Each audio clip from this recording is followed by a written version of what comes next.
Okay. So today I'm going to talk about a subject in respect to those uh, serious seekers that are really trying, more or less their level best, but are trapped uh, and not even knowing it, are trapped in their spiritual path.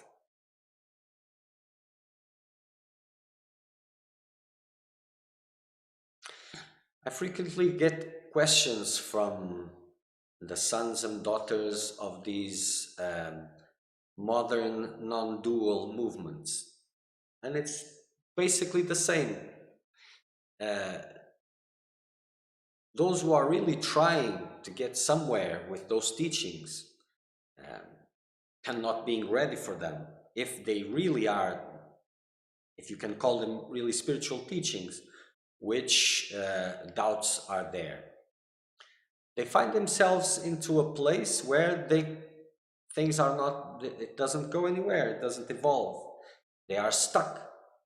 Eventually, they find themselves without any interest for the world, which is good, but nothing else is moving, happening, transforming, nothing. Even these words, they cannot even listen to them because it's counter.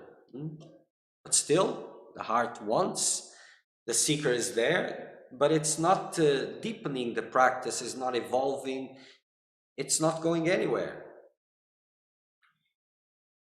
And if they by chance ask the questions about them, well, the answer is just the same, always the same. But who wants to get anywhere? Ooh, da da da da da. These high philosophies that were and still are high philosophies, but they are not when they are misused, and given to those who cannot take them and given by those who cannot give them. This becomes something else. And by the looks of it, of where it is going, the fruits that these big movements are giving, this is probably the biggest spiritual scam of all times, of these times at least. And the tools of these scams are the smiling ones. And but the goal, the biggest goal, the biggest fruit of all of this is not what seekers usually are judging. It's because about that says it is about the quest for fame, name, and all of this, power, and all of this. It's not about this. It's about spiritual alienation. Spiritual alienation. So seekers are being exposed in a way, in a philosophy which is being transformed as something that you can buy, something that is being sold, like in the shop. You come and the salesman is very happy and smiling and being all nice, and even this image of niceness and all of this,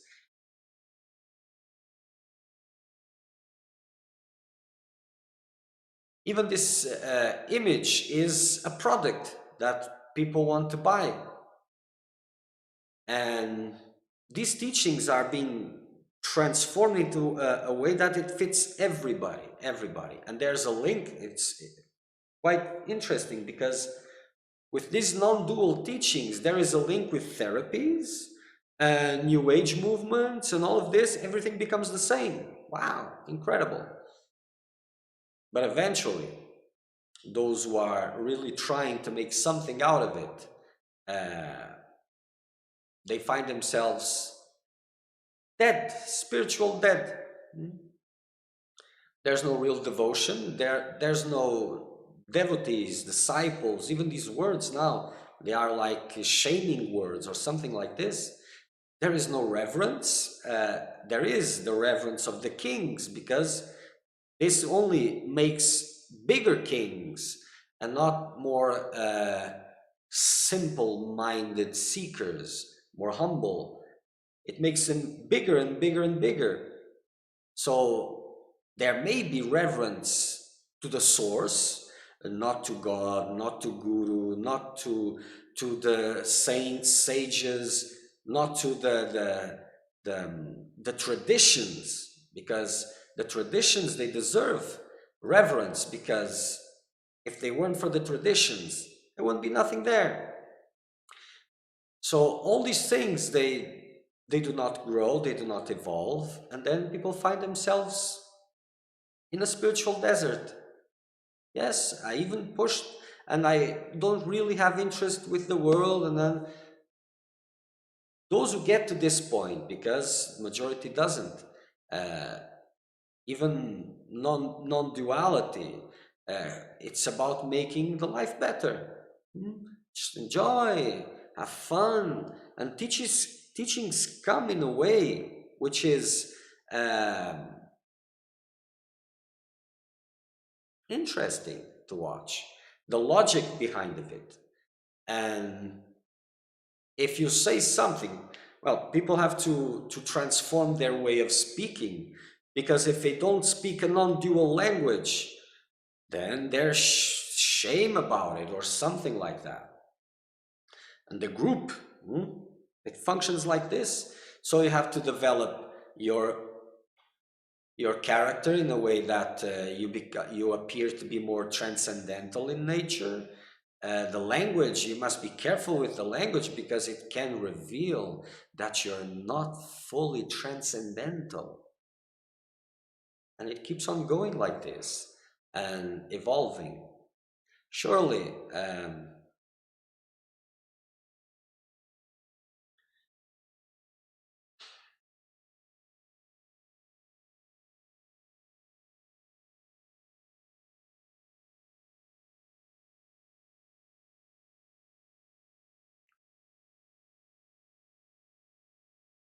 even in a way, mocking at traditions. And it's good to mock, it is. And there are times when things need to be mocked, traditions need to be mocked, and all this, when it gets crystallized. For example, when the meaning is lost. So it is important, but not to those who don't have the meaning, the fruits of traditions. They are not crystallized, they don't even know what it is. They may have ideas of what it, but they don't know. Life is not there. So to mock with these traditions, this is like trying to train a super athlete into to make the marathon and hitting it in the foot all the time. How will he run? He won't. He maybe become strong and all that, but still no running. He will stay put.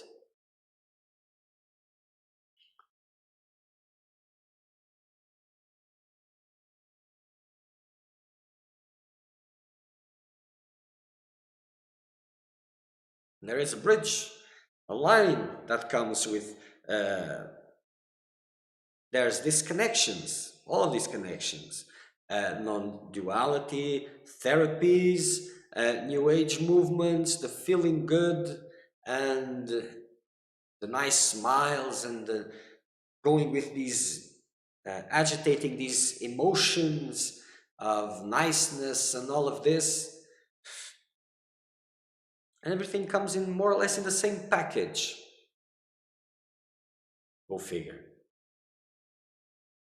And there won't be any problem with this. And for those who is not a problem, well, no problem. But there are those in the middle of all of that, where this becomes detrimental. Because those who want to play, well, they can play wherever they want. But those who want to get serious, well, and instead of having the opportunity of going through that which is available, has been available for millenniums, they cannot, because even this logic, this non-dual logic, and there is a logic because it is true, but even that, So eventually, these seekers evolve intellectually into that logic, and everything else gets dismissed, but they cannot move. They get trapped because they cannot go back to the basics. It doesn't make much sense. And then they cannot move forward because they are not ready for that.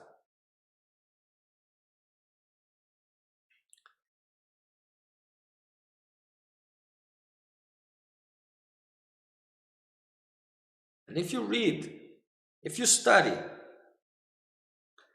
the, the qualities that makes a seeker of truth, that makes a disciple, a devotee, if you read those qualities and you look at all these movements, you will see that you will find the least of these qualities in these movements, the least ones. They are the less prepared for the spiritual quest.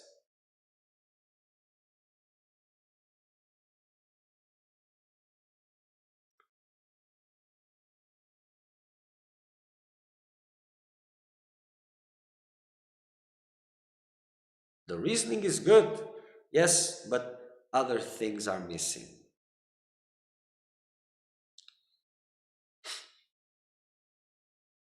And a lot could be talked about these subjects, but enough is enough.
And again, to make it clear, I have nothing against non-duality. Absolutely, it's actually the other way around.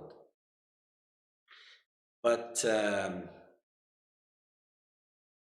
there's less and less and less and less uh, seekers prepared for that language, because it is everything in spirituality is about preparedness, and things come when preparedness is there. Everything in nature that comes without preparedness, it is fatal. When preparedness is there, when the time is right, that which comes can be life-saving. But if preparedness is not there, then it can be the other way around. And that's what usually happens.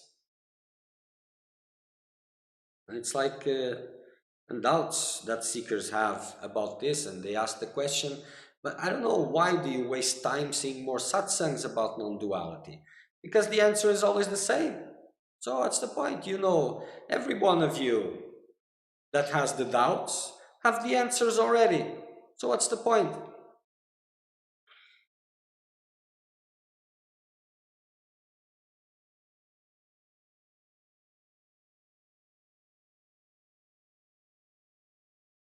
So let's go for some questions here.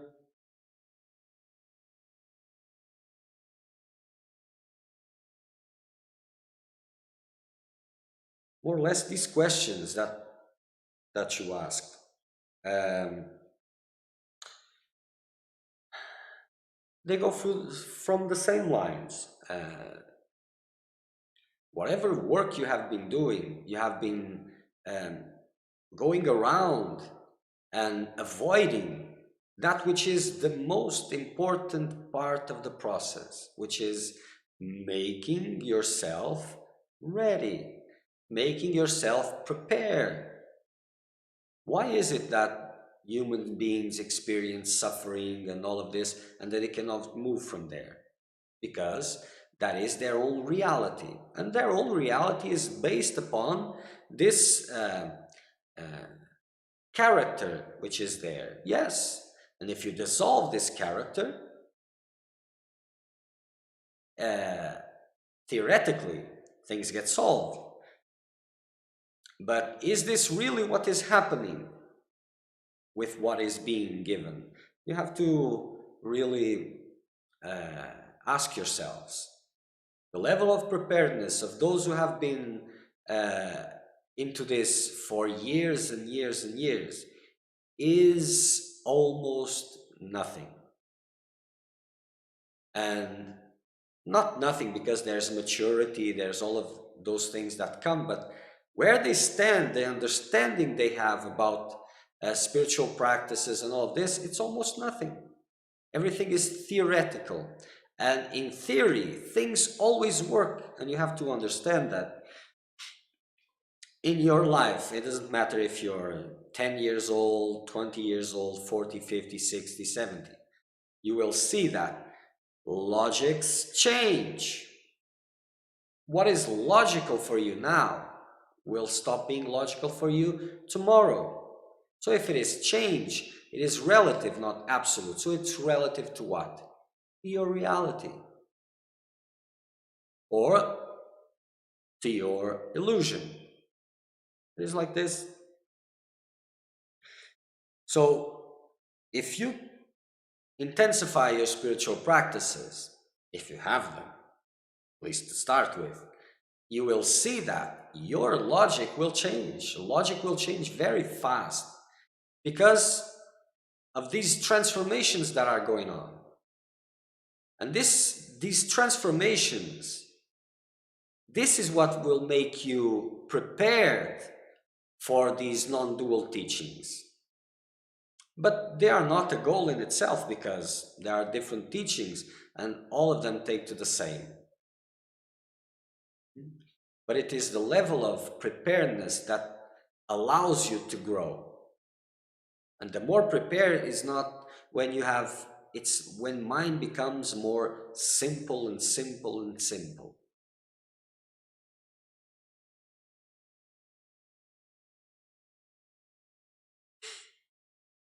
And for that, there are things that come before.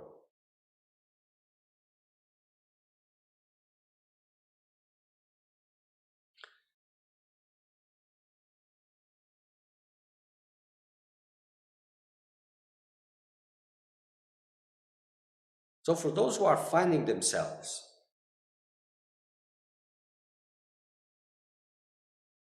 after some time of investment, have a long time of investment, whatever, and they find that they are not being able to move. And I understand that for some of you, or most of you, these words move, and I use them in purpose because to give a little bit of wake-up call, or just drop it, it's what you choose.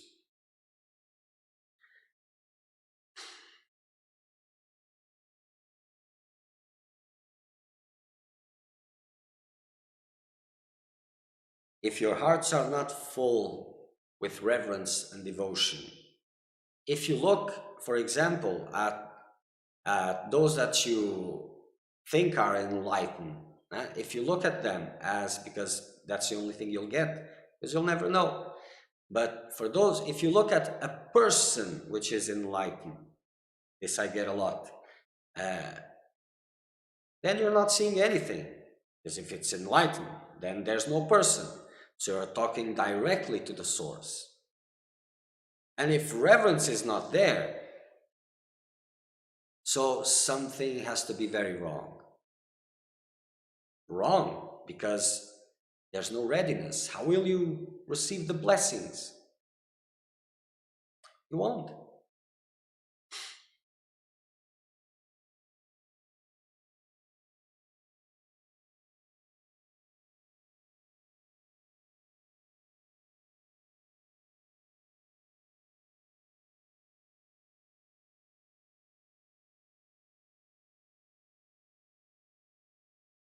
So the logic is correct.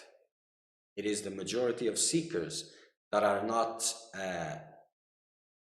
aligned with it. They are not ready for it. So you can keep it, but at the same time, go back to ground zero. There's plenty of readings in the of teachings in the scriptures and all of this. Of course, they are subject to interpretation, but there are things that it's difficult to interpret, and you will see that seekers of truth had spiritual practices and all of this, intense meditation work, intense work, and all of this. Were they dumb? Are you smarter than them?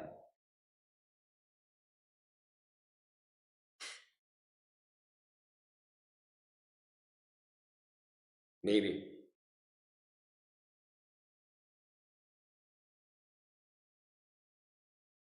Because time flies.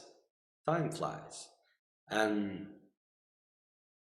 realization, enlightenment, uh, it's not about how much you pretend to be enlightened, how much you master the language of enlightenment, how much. It's not that. It has nothing to do with that. So, spirituality is not something that will make you feel better in the sense of preserving your fragilities, uh, being safe, and all of this. It has nothing to do with that. Nothing to do with worldly happiness. Mm. And the mockery comes, for example, when the teachings are saying that what is the point of going to a place and being there alone and meditate, because you will be by yourself with your conditionings. It's better to stay where you are, just focusing on yourself and be happy. Wow, that's a nice one. So the person is there already into this teaching. The person is there already into their life. It's not making anything out of it. It's not evolving spiritually. It's not being able to feel the life of the process. So it's not being able to do that. So this is why the question comes and the hypothesis come to going somewhere to be abstracted from everything. That is the point of going to that cave. It's to be abstracted from everything else, not to be in the cave, with the least distractions, so that it can focus on the practices to eradicate all these mental impressions, all of these things that are blurring and not letting consciousness to rise. So instead of that, just keep where you are and keep doing or keep trying to do what you're not being able to do in the first place. And if you have any difficulties, who is the one who's having the difficulty? Is the absolute having the difficulty? No, it is the person. So if the person doesn't exist, the doubt doesn't exist also. So just forget about the doubts and be with yourself. Yes? And for these, there are millions of questions for this, and we can change the answer in millions of ways. And it's always the same answer. And that keeps you where? Trapped. Trapped. For the majority, of course, there are some that it doesn't. But for these ones, these teachings don't come in this, in all this scenario, these apparent blissful scenarios. There is an animal in nature which appears to be smiling all the time, and they usually travel in packs, which is the hyenas, and they are not really smiling at you. They want to make a meal out of you. It is different. So appearances, they confuse. They are confusing. This is one part. The other part is why these teachings, they are so appealing because they allow you to keep what is really precious to you. So this is your part. That is your responsibility.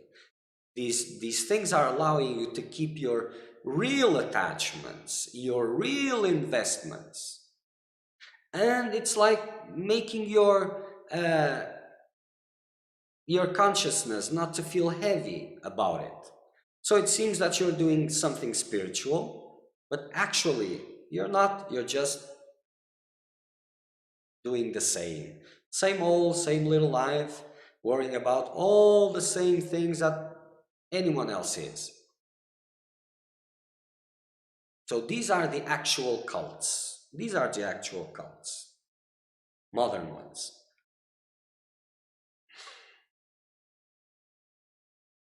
And the fruits of these movements are starting to become visible.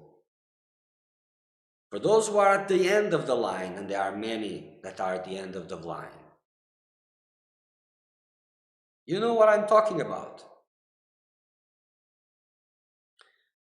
And the majority doesn't even acknowledges this because they can't for themselves. So much time invested, they can't acknowledge this. And some are all also being an example for others, and then what to do if I'm wrong. But fruits are becoming more and more and more and more visible, more and more visible. And we will see in the near future what will be the direction of all of this. But that is like spiritual politics, unimportant.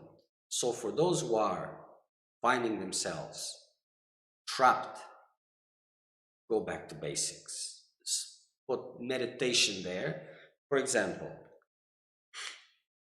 in this situation, there is years of quest and all of this, and then meditation doesn't go. It didn't even happen before, for sure, because who is meditating? But then thirst is there, and that is not quenching the thirst, so something has to be put little by little, but still preserving the kingdom and the king with its own importance.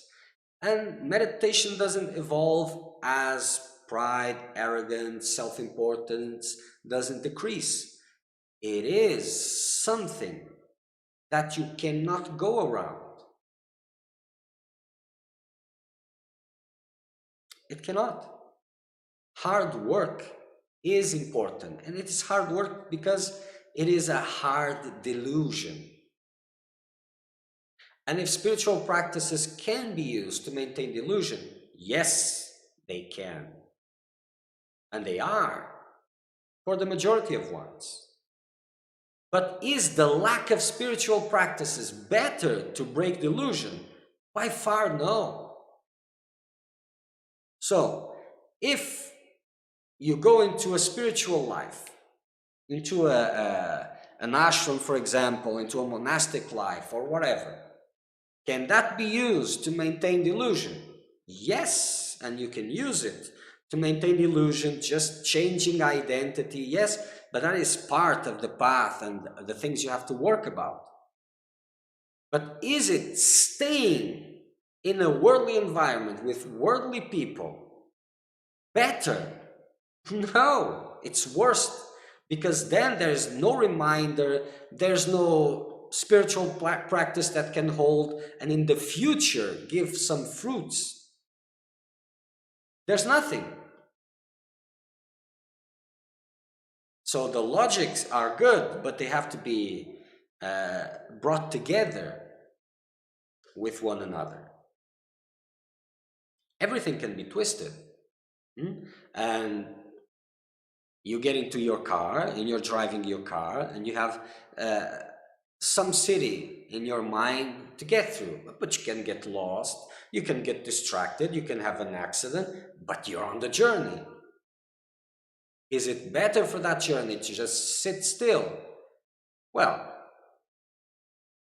for those who have gone through miles and miles and miles and don't have any problems in walking, in traveling, in doing what's necessary, for those ones, keeping still, that will bring the rest of the journey. But for the majority, it is impossible. It is impossible.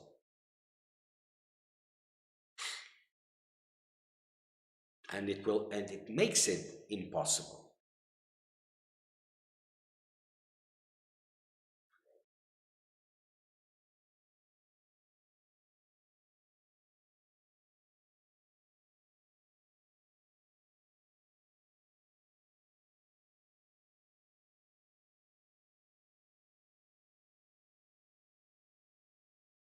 Everything can be used. And you just have to see. You have your own experience into what I'm talking about. And you're there practicing the consciousness, observing consciousness, but you're just taking care of your life. You're not really you're doing that occasionally. And what you understand of the meaning of that, it is very fragile, very fragile. But attachments are there, so you get a little bit feelings of feeling good, of relaxation and all of this, sometimes even a little bit more. But everything is there still. And you're not seeing it because you're not questioning it. For example, let's imagine that you're afraid of butterflies. And eventually, butterflies disappear. No more butterflies in sight. And with time, without seeing any butterflies, oh, I'm not afraid anymore. Not afraid of butterflies. But you don't know. You haven't seen one anymore. And I guarantee you, when you see a butterfly again, fear will be there again intensely. Nothing has changed. If humility is not increasing, if the heart is not being filled with reverence, real reverence, and this is why these practices have to be there intensely, to burn all these desires and all these things, because these movements, these seekers, they are filled with reverence, filled with this happiness, and they come and they bow down, very nice and all of that. If you play nice and play their games and give them what they're expecting, just use a little harsh word and you will see that niceness and reverence and all of that disappearing. Give them something that doesn't fit the narrative of that character, and everything disappears. And you just look in your daily life and you will see that nothing has changed much. And you keep believing it, that eventually it will come, eventually it will happen for me also, eventually. But this is given in a way that you start building this character, this enlightened character, and you start investing in that, it starts growing and growing, and eventually it is touchable, it exists, it is there, it is there, but it is fake, plastic, it doesn't hold, it doesn't last. Then what these teachings come even sometimes is to downplay enlightenment, like, so no, it's like something, well, just normal. Yeah, it is normal, but not compared to your description of normal. But it is actually the only normal, but not in your description.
and looking at some questions that come. For example, it's like the answers that can be given, they are not actually the answers, but the answers would not be digestible.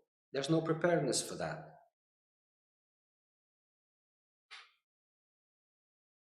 And I'm not even talking 1/10 of it. It's quite a large subject. But that is, well, for those who are feeling that it's not going anywhere, not being able, it is not entirely your fault. Some it is because you are avoiding the hard path, choosing it, but that always happens. Eventually, you will have to face what needs to be faced. And it is a very important part of the process, very even heart fulfilling, because it is part of the epic.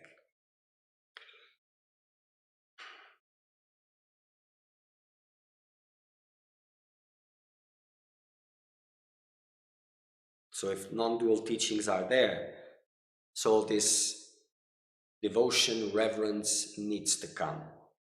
And there won't be any devotion or reverence, no real one, as long as there's a king there, as long as there's arrogance, hate, and all these things. How do you say the English? Some words get missing sometimes.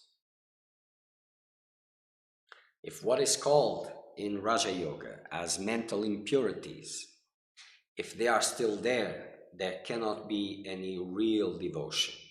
It is conditional devotion, and that is impure. So it doesn't open the doors. Like having a lock, a key, and you put it fits, it gets inside the lock, but it doesn't open. It's not the right key. It needs to be worked a little bit to make it suitable for the lock.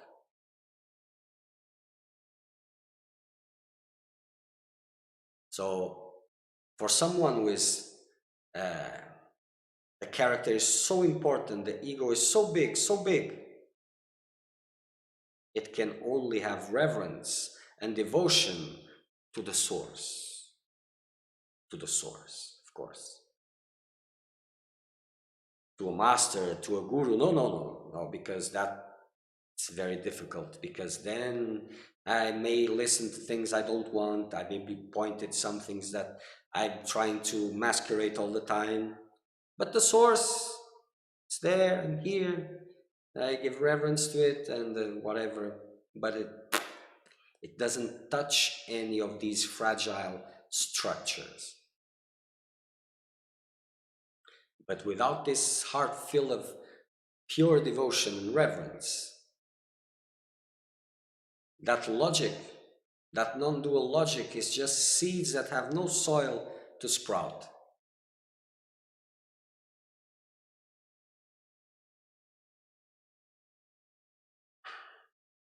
And eventually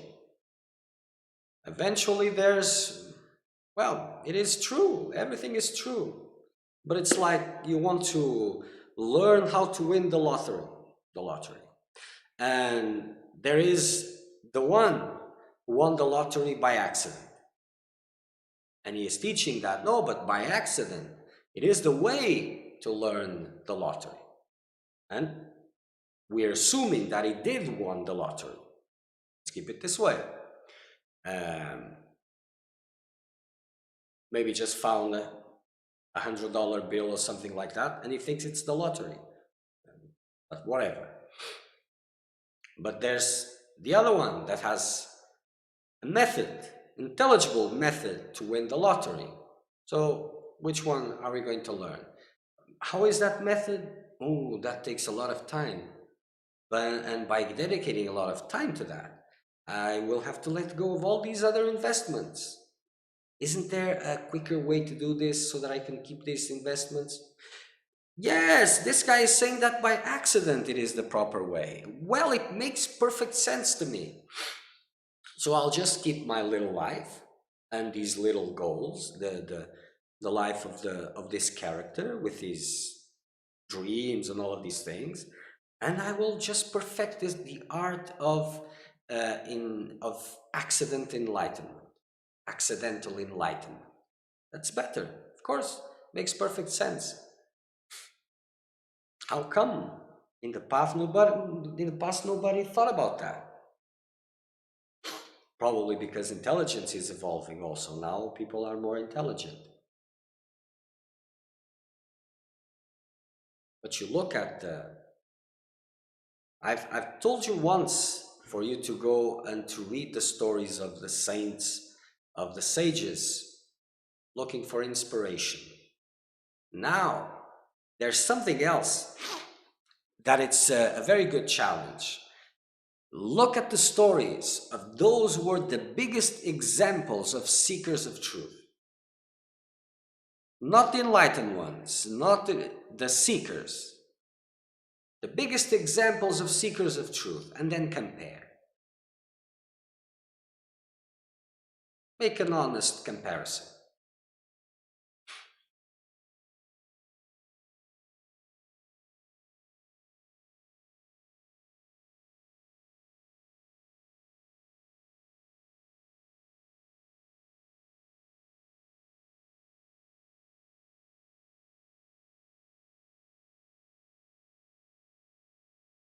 Spiritual practices you start them, whatever that means, and they change through guidance, not through logic, not through better or worse, through guidance. And it is guidance who says when it is to stop, when it is to stop.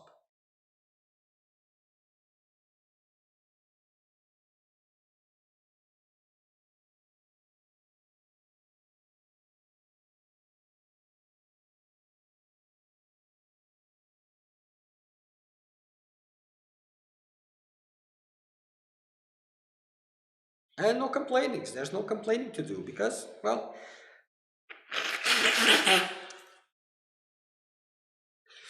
it is true. It is true. Only not true for you.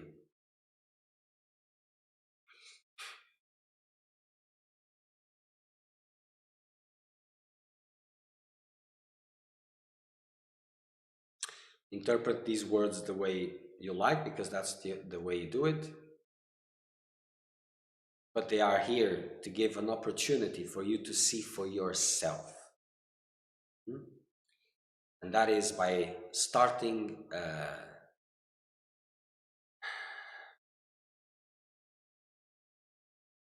real spiritual path with all that it is connected to it. Hmm? And then you will be able to see it for yourself. Logic is not that which should be ruling, driving that. It is guidance, direct guidance.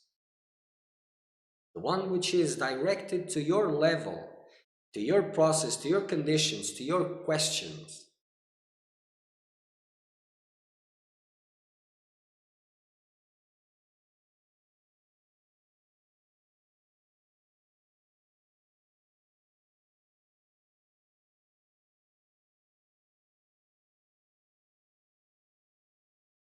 And for those who are in this situation, are sending questions like this seeker has and others previously,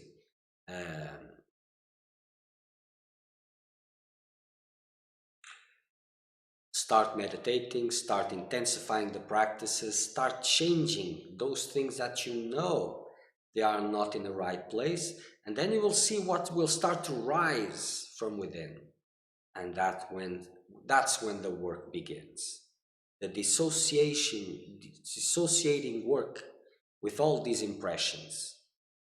Because if they are not being touched, everything is under the rug, and that peace that you are building, all those things, they are nothing. And when the storm comes, and it will come, just hmm,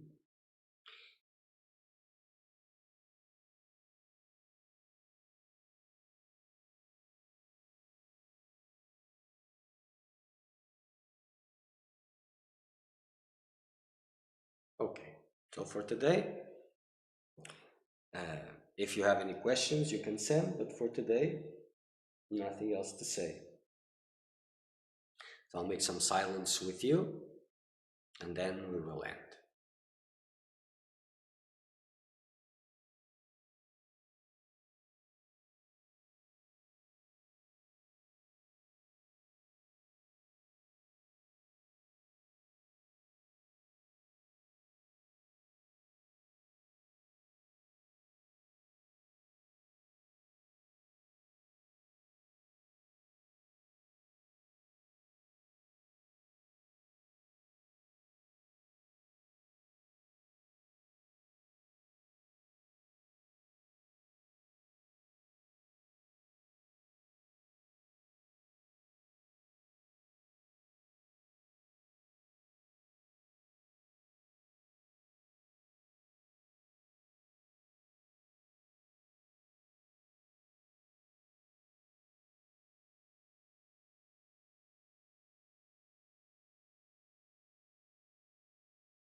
Okay, so next satsang will be Saturday,